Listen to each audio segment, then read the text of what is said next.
here we come. We have the Silverbacks who followed the Gazelles examples and did as well in Tripoli. They just followed suit the same way. Another big question is, can they take it all the way anyway to Afro Basket? Mark, tell us. Yeah, so with on the previous episodes, we talked about how the Gazelles had gone to that Zone 5 competition in Egypt and beaten up all the opposition, including Egypt, and qualified straight for the Afro Basket, because the previous time they'd gone on a wild card.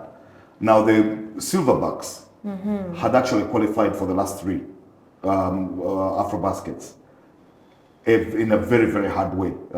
They didn't get wild cards. They had to make it through those qualifiers, and it was really tough.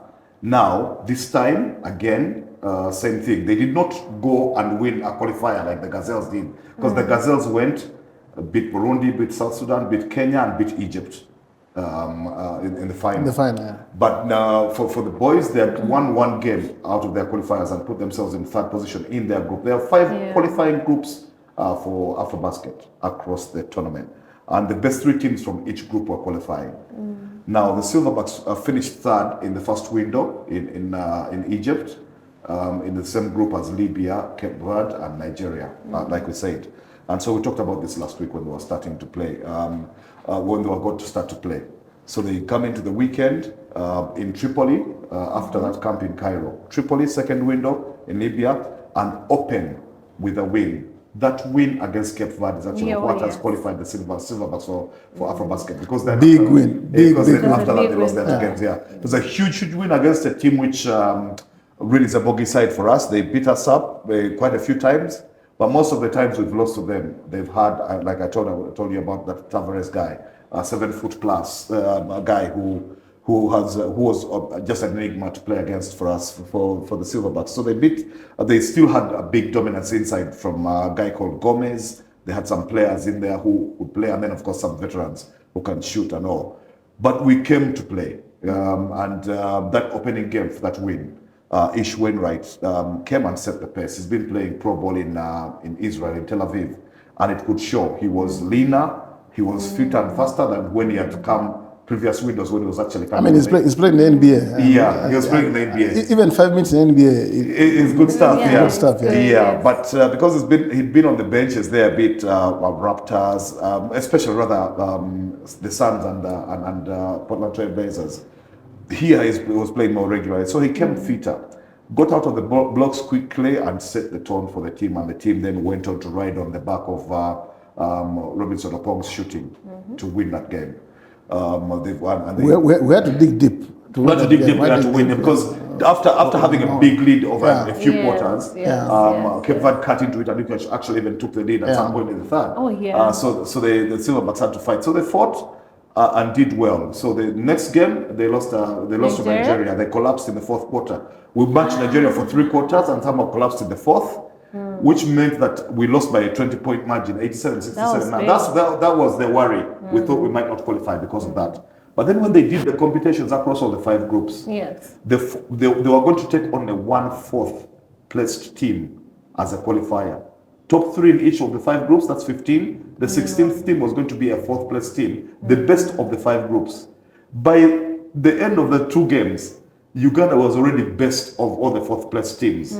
So we were ahead of Central African Republic, ahead of Kenya, ahead of Morocco, and ahead of Gabon. I think it was all of the 4th place teams were ahead of all of those. So we're going to the game against Libya, which was supposed to be the decider against the host, after the news had broken a few hours earlier that we had actually qualified. So they were a bit more relaxed, and the coaches Monday and Tendo, they managed to get some playing minutes for some of the guys who had not been in the rotation earlier, because it was really tight against Nigeria, and against Cape Verde. He'd used on about 8 players. So I mean, Peter Blank gets some playing time there. Joel Kaira gets some playing time. Lots of playing time for guys like Ivan Muhwezi and Fahed Bale, who Fahed Bale, to his credit, had got some minutes even in the first 2 games. So anyway, eventually the Silverbacks have qualified for the tournament. In a nutshell, it was good basketball led by Ishmael Wainwright and his examples, because he was. This is a guy who is so selfless He can come and drop 20, 25 points per game. But he was not doing that because he assists a lot. And even in this last game against Libya, he still had 8 dimes. He had 8 assists and just a few points. He didn't even make double figures. But the bulk of the scoring over the 3 games was done by Robinson Opong and Dengu. Dengu actually was outscored everybody in both lost to Nigeria and the close one to Libya. And after struggling in the first game, his guy plays in Portugal. But he's got such length and athleticism. He's dunking all over the place. Every game he was coming up with dunks, whether they were alley-oops, lobes set up for him, or whether they were putbacks off rebounds, just balls bouncing on the rim, or fast breaks, he was dunking.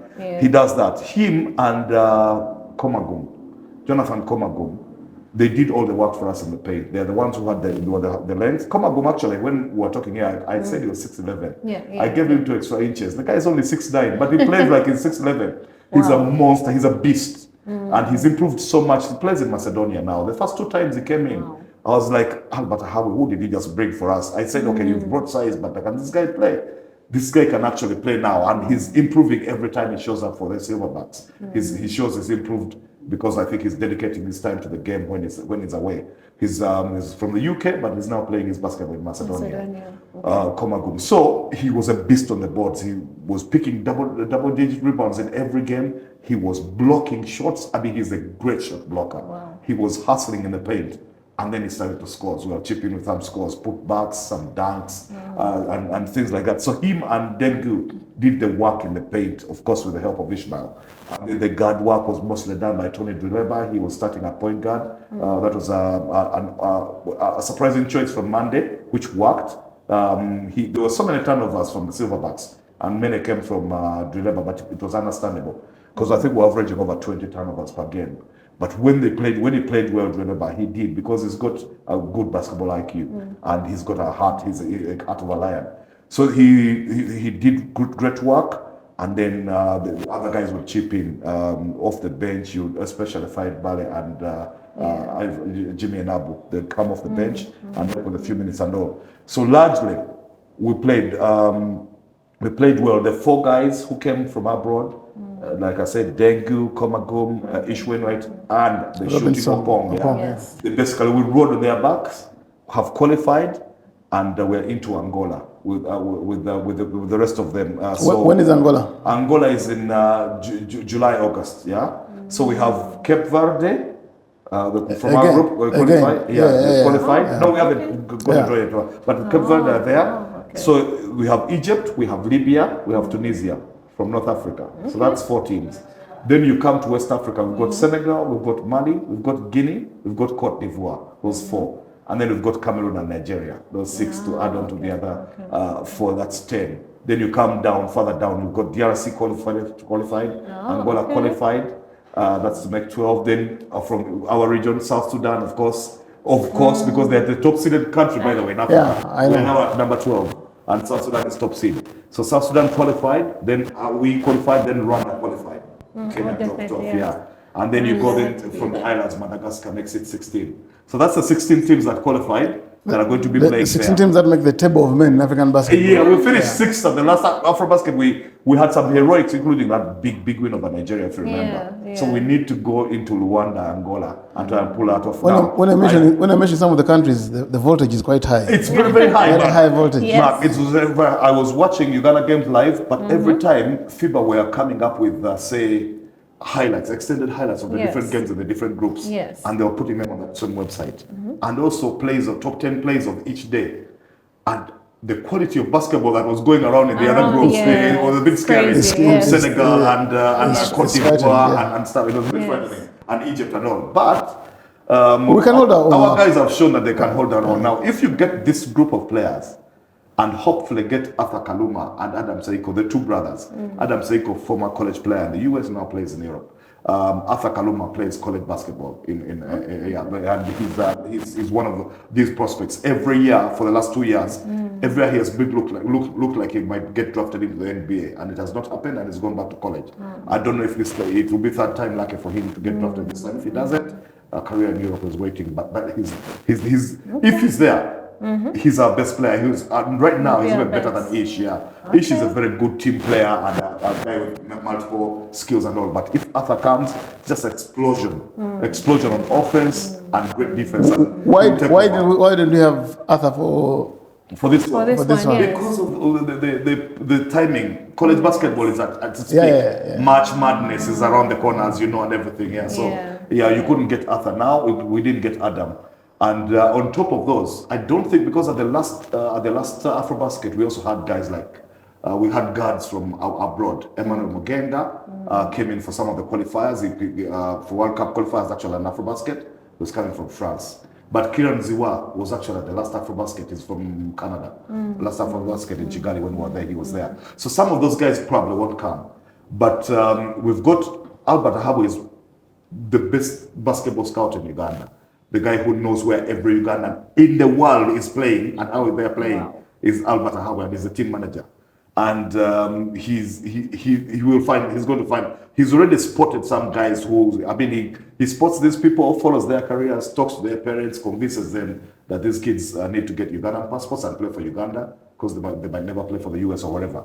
He has a they will never play for the US. He has a whole host of now guys, 17, 18, 19, college level and all, high school and college level, who are explosive talents, who, if he convinces them to join part of this roster, we could be deadly. Albert lives, breathes, eats basketball. Especially on the Silverbacks. Okay, the ECU kind and Silverbacks. But we'll see. So I think we will have an even better group at the finals than the one we've had to help us qualify. And yet this one was not too bad.